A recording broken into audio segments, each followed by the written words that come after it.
Hello everyone, welcome back to Train Your Brain. I wish you and your family a very happy Holi. Having said that, we should know what is the real meaning of Holi. Holi क्यों मनाई जाती है, क्या इसके पीछे reason है। आप मुझे सबसे पहले एक चीज़ कमेंट बॉक्स में ज़रूर बताइएगा कि whenever you pray to your god, whichever god you believe in, आप जब भी भगवान की आराधना करते हैं, पूजा करते हैं, तो आप उनसे क्या मांगते हैं। क्या आप कुछ मांगते हैं या कुछ नहीं मांगते, और अगर मांगते हैं तो क्या मांगते हैं। क्योंकि बहुत बार जब हम अपने भगवान की आराधना करते हैं, उसकी पूजा करते हैं, तो हम उससे कुछ आशीर्वाद चाहते हैं, और आशीर्वाद में बहुत बार हम ऐसी चीज़ें मांगते हैं जिनकी हमें ज़रूरत नहीं होती। इसी बात से मैं आपको ले जाती हूँ होली की जो कहानी है, जो माइथोलॉजिकल स्टोरी है होली की, उसके बारे में आपको बताती हूँ। एक बहुत बड़ा राजा था एक टाइम पर, जिनका नाम था हिरण्याकश्यप, और उनकी एक बहन थी होलिका।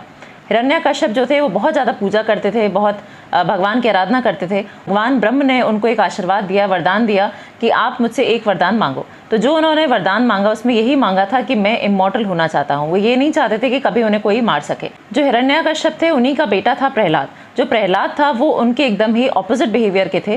प्रहलाद का ये मानना था कि उनके जो पिता हैं वो काफ़ी गलत तरीके से अपने जीवन को जी रहे थे, क्योंकि उनको एक आशीर्वाद मिल गया था, बहुत ज़्यादा अन्याय कर रहे थे लोगों पर। और इसी सब के चलते हुए हिरण्याकश्यप ने प्रहलाद को मारने की सोची। प्रहलाद ने कभी उनका नमन नहीं किया, कभी उनका ऐसा आदर नहीं किया जो कि उनको ये रियलाइज़ कराए कि वो एक राजा हैं और बहुत सही कर रहे हैं। प्रहलाद जो थे वो हमेशा एक सच्चाई की तरफ, परमपिता की तरफ बढ़ने की कोशिश करते थे। तो ये बात हिरण्याकश्यप को बिल्कुल भी मंजूर नहीं थी। वो ये चाहते थे कि वो अपने ही बेटे को, अपने ही पुत्र को मार दें। इसके लिए उन्होंने क्या किया, उन्होंने अपनी बहन की सहायता ली, जिनका नाम था होलिका। तो होलिका को भी एक आशीर्वाद था कि वो कभी भी आग में नहीं जल सकती। तो आग जो है, अग्नि से जो है वो उनको कोई हानि नहीं होगी, वो आग में नहीं जलेंगी। बट आप देखिए एकदम ही अलग चीज़ की घटना हुई। जब ये पूरी तैयारी करी गई, होलिका ने प्रहलाद को अपनी गोदी में लिया और आग में प्रवेश किया।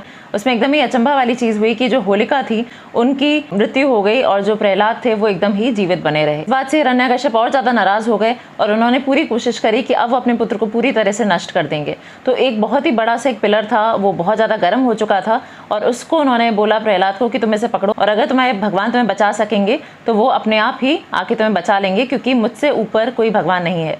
प्रहलाद कभी भी उनकी पूजा नहीं करते थे अपने पिता की, क्योंकि उन्हें पता था उनके पिता को जो है ये आशीर्वाद मिला हुआ है कि वो कभी भी उन्हें कोई मारेगा नहीं। इसकी वजह से वो उन्होंने बहुत लोगों पर अत्याचार किया हुआ था, वो एक अच्छे सम्मानीय व्यक्ति नहीं बन पा रहे थे।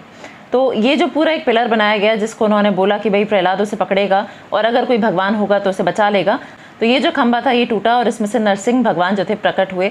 नरसिंह भगवान हम मैंने नरसिंह क्यों बोलते हैं, क्योंकि इनकी जो हाफ बॉडी थी that was of a lion and the half body was of a human. तो जो वचन मिला हुआ था हिरण्याकश्यप को भगवान ब्रह्म से, उसी का पूरी तरह से सम्मान करते हुए ही नरसिंह भगवान ने हिरण्याकश्यप को मारा। क्योंकि जो आशीर्वाद ये था कि हिरण्याकश्यप को ना तो सुबह मारा जाएगा ना रात में मारा जाएगा, तो उन्होंने शाम को उनको मारा। फिर दूसरी चीज़ ये थी कि ना तो अस्त्र से ना शस्त्र से मारा जाएगा, तो नरसिंह भगवान ने अपने ही जो नाखून थे उससे उन्हें मारा था।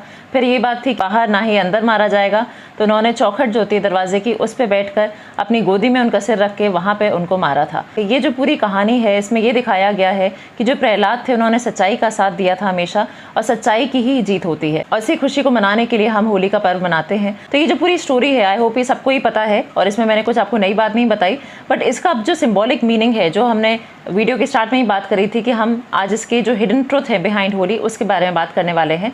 तो देखिए जो होलिका है वो कहीं ना कहीं आजकल की जो स्मार्टनेस है, कनिंगनेस है, उसको शो करती हैं। बिकॉज उनको जो बूंद था कि वो अग्नि में जाकर जलेंगी नहीं, तो उन्होंने इस बूंद का मिसयूज़ करा, तो कहीं ना कहीं इससे उनका खुद का नुकसान हुआ और वो वहाँ पे जल गई। तो आपका जो कनिंगनेस है, अगर आप स्मार्टनेस को ज़्यादा यूज़ करते हैं, कभी कभी वही आपकी डिस्ट्रक्शन का रीज़न होता है। इसी तरह से हिरण्याकश्यप जो थे, उन्होंने जो आशीर्वाद लिया भगवान ब्रह्म से, उसमें उनकी भी कोशिश ये थी कि मैं कभी नहीं मरूं, किसी भी तरह से मुझे मारा ना जा सके, और उसमें अलग अलग क्लॉजेस लगे हुए थे कि मुझे किसी भी तरह से ना मारा जाए। यहाँ पे हिरण्याकश्यप की कोशिश ये नहीं थी कि वो हमेशा जिंदा रहें और लोगों की मदद करें। उनके अंदर एक ईगो आ गया था कि मेरे को कभी नहीं मरना और मैं हमेशा इस धरती पे, इस जगह पे राज करूंगा। तो हमारी जो ईगो है उसे हमें बहुत कंट्रोल में रखना जरूरी है। आप देखिए बहुत बार क्या होता है, आपका कोई फ्रेंड या कोई आपका रिलेटिव हो, कोई आपसे बहुत टाइम बाद मिलता है, तो आपको जरूर बोलता है कि भाई तुम बहुत बदल गए हो। तो अभी बदलाव किस तरह का आया है ये जरूर आपको जानना चाहिए। और अगर कोई आपको ऐसा नहीं भी मिलता है तो आप खुद से अपने आप को ऑब्जर्व कर सकते हो कि आपके अंदर क्या क्या चेंजेस आ रहे हैं। और इसके लिए बहुत ज़रूरी है कि आप कुछ टाइम दिन में शांत रहें। ऐसा नहीं है कि मेडिटेशन के लिए मैं आपको बोल रही हूँ, बट नेचुरली आपको थोड़ा सा अपने आप को ऑब्जर्व करना चाहिए कि आप जिस ट्रैक पे चल रहे हैं वो इगोइस्टिक ट्रैक तो नहीं है। आप जो पैसा कमा रहे हैं उसका कमाने का जो तरीका है वो कहीं गलत तो नहीं है, या उस पैसे का जो आप यूटिलाइजेशन कर रहे हैं वो गलत तो नहीं है, या उस पैसे से आप सिर्फ अपनी ईगो को तो नहीं बूस्ट आउट कर रहे हैं। इसी तरह से जो तीसरा एस्पेक्ट है उसकी बात करते हैं। हिरण्यकश्यप जी के जो पुत्र हैं प्रहलाद के बारे में बात करी है, तो प्रहलाद जो है काफ़ी छोटे हैं, छोटी सी उम्र में ही उन्होंने इस चीज़ को जान लिया है कि उन्हें अपने पिता का उस तरह से आदर नहीं करना है, क्योंकि वो एक गलत राह पे हैं, क्योंकि वो एक गलत तरीके से अपने ईगो को फुलफिल कर रहे हैं। तो उन्होंने हमेशा ट्रुथ का साथ दिया, उन्होंने हमेशा सच्चाई का साथ दिया। और जब भी आप एक सच्चाई की तरफ बढ़ते हैं, चाहे आप काफ़ी छोटे अभी उम्र में हो या बड़े हो चुके हैं उम्र में, या आप किसी भी स्टेज में हैं अपनी लाइफ के, आपको हमेशा कोशिश यही करनी है कि आप सच्चाई के मार्ग पर चलें। क्योंकि ये जो पूरा फेस्टिव है, ये जो होली का पूरा पर्व है, ये भी प्रहलाद की ही सच्चाई को मनाया गया है, क्योंकि जो सच्चाई है उसको बचाने के लिए भगवान नरसिंह जो है खुद धरती पे आए। तो ऐसा नहीं है कि आप कुछ सच्चाई का काम कर रहे होंगे तो और आपके साथ कुछ गलत हो रहा है तो आप ये सोचें कि भाई नरसिंह भगवान आपको बचाने के लिए आएंगे, ऐसा नहीं है। बट आपको इन चीज़ों को याद रखना है, इन चीज़ों से सीखना है कि आपको अच्छाई की तरफ बढ़ना है, आपको सही काम करना है। अगर प्रहलाद चाहते तो वो गलत राह पे भी चल सकते थे, जो राह उनको उनके पिता ने दिखाई थी उसी पे आगे बढ़ सकते थे। बट होता क्या है कि कोई ना कोई हमें हमारी फैमिली में ही ऐसा मिलता है जो कि हमें कुछ ना कुछ सिखाता है। तो ऐसा नहीं है कि अगर आपसे कोई छोटा है तो आपको सही ज्ञान नहीं दे सकता है, बट आपको उससे सीख के आपकी जो अपनी लाइफ का तरीका है उसे आप थोड़ा बहुत चेंज भी कर सकते हैं, अगर आपको भी पता है कि आप जो तरीका अपना रहे हो वो गलत है। अब बात करते हैं बायोलॉजिकल एस्पेक्ट पे कि जो होली सेलिब्रेट की जाती है, इसमें आपको पता है रंगों का त्यौहार है। तो एक टाइम पे क्या होता था, ये सारे जो रंग हैं, अबीर गुलाल, ये सब जो थे ये काफ़ी हर्बल तरह से बनाए जाते थे और अच्छे तरह से न बनाया जाता था। तो जब आप इसे किसी और के शरीर पर लगाते भी थे तो इससे क्या होता है कि जो अंदर बॉडी में जो आपके पोर्स होते हैं उससे ये एंटर करता था और जो आयन से उनको स्ट्रेंथन करता है। इस तरह से आपको पता होगा कि जो होलिका दहन किया जाता है उस समय एक परिक्रमा लगाई जाती है। तो वो जो परिक्रमा लगाई जाती है उसका क्या महत्व है, जो होलिका का दहन किया जा रहा है तो उस समय वहाँ पे काफ़ी गर्मी होती है, और यही जो गर्मी होती है वो हमारी बॉडी में, इस समय आपको पता है बैक्टीरियाज जो होते हैं बढ़ जाते हैं, क्योंकि विंटर एंड हुआ होता है, स्प्रिंग स्टार्ट हुआ है, इस समय बहुत सारे बैक्टीरियाज जो मौसम में होते हैं बढ़ते हैं, तो वो आपकी बॉडी में अगर हो कहीं पे भी तो वो कहीं ना कहीं ख़त्म हो जाते हैं। तो बायोलॉजिकल एस्पेक्ट भी है होली का और साथ साथ एक सिंबॉलिक मीनिंग भी है होली का।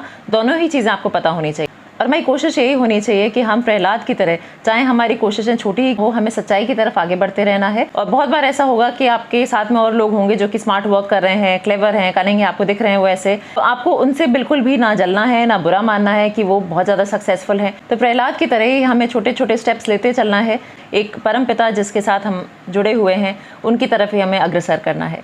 So I wish you all a very happy Holi once again. I hope you got the real meaning. मैंने 3 चीज़ों की बात करी, स्मार्टनेस, ईगो एंड ट्रुथ।